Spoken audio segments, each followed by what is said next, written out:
সালে সামনে যেটা দেখছেন সেটা হচ্ছে 1941 সালের একটি জমির দলিল, এবং জমির দলিলটি হচ্ছে কালিয়াচকের। কালিয়াচক মানে হচ্ছে মালদায়, মানে হচ্ছে পশ্চিমবঙ্গে। এবং এখানে আপনি যেরকম দেখতে পাবেন, এবং এটি যাদের ফ্যামিলির মানে যার ঠাকুরদার তাকে রাজস্থান থেকে পুলিশ পিক আপ করে বিএসএফ এ হ্যান্ড ওভার করে বাংলাদেশি বলে বাংলাদেশে ঠেলে ঢুকিয়ে দিয়েছে। হ্যাঁ, 1941 থেকে এখানে আপনি এই পঞ্চম জর্জের আপনি সিল দেখতে পাবেন, মানে ছবি দেখতে পাবেন, স্ট্যাম্প পেপার।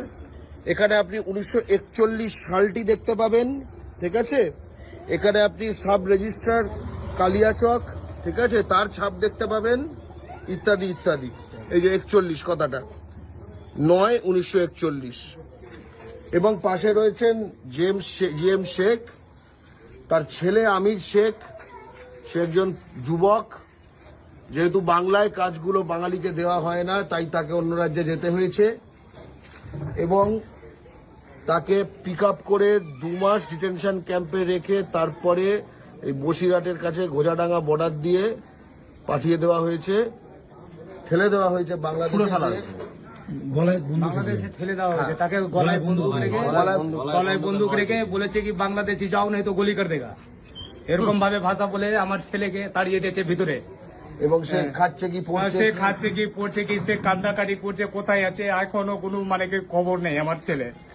আমার ছেলেকে যেভাবে হোক, আমার ছেলে সন্তানকে যেভাবে হোক আমার কাছে যেন মাননীয় মুখ্যমন্ত্রী যেন আমার কাছে যেন ফিরিয়ে দেয়। এই পাপের কিন্তু ভাই বিহিত হবে। এই পাপের শুধু একটা পরিবারের সাথে নয়, আজকে পশ্চিমবঙ্গের, ঠিক আছে, হাজার হাজার বাঙালি পরিবারের সাথে এই জিনিসটি ঘটানো হচ্ছে।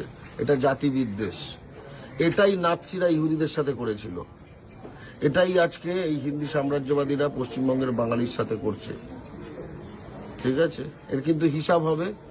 আমরা বাংলা পক্ষের তরফ থেকে যেখানে যতটা সম্ভব আমরা লড়ব, এবং হ্যাবিয়াস কর্পাস যদি করতে হয় সেটা বিভিন্ন নোডাল এজেন্সির সঙ্গে যোগাযোগ, সেটা বাংলাদেশের সঙ্গে তো আমাদের কোনো যোগাযোগ করতে, সেটা আমাদের ভারতের ফরেন মিনিস্ট্রিকেই করতে হবে। এই হচ্ছে টিভিতে যা দেখছেন তার বাস্তবতা। এই কাগজ আপনি তো পাঠিয়েছিলেন না?